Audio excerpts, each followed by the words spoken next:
Wall Street rallied today on upbeat economic reports. First-time jobless claims fell to a 7-week low, and retailers reported the best sales for the month of June in more than 10 years. The Dow Jones Industrial Average responded with a gain of 93 points to close at 12,719. The Nasdaq rose more than 38 points to close at 2872.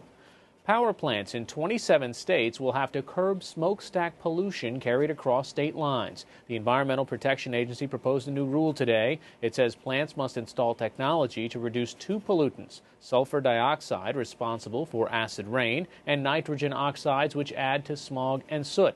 The rule is scheduled to take effect next year. Medicaid coverage could mean better health and financial security for millions more of the poor and uninsured.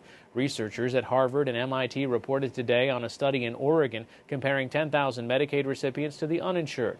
70% were more likely to visit a regular doctor's office or clinic, and 55% were more likely to have a regular primary care doctor. They were also 40% less likely to borrow money or skip paying other bills in order to pay for health care. Medicaid is expected to add at least 15 million people nationwide in 2014 under health care reform.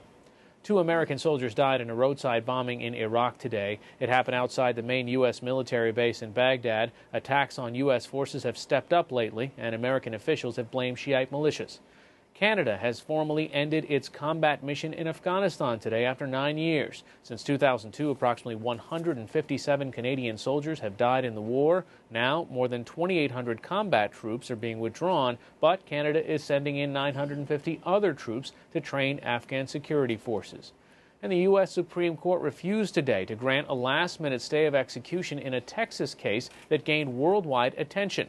A Mexican man, Humberto Leal, was convicted in the 1994 rape murder of a 16-year-old girl in San Antonio, but he was not told he could seek legal help from the Mexican government. That prompted diplomatic objections and warnings of repercussions for Americans overseas. The Obama administration had intervened to try and delay the execution. Those are some of the day's major stories.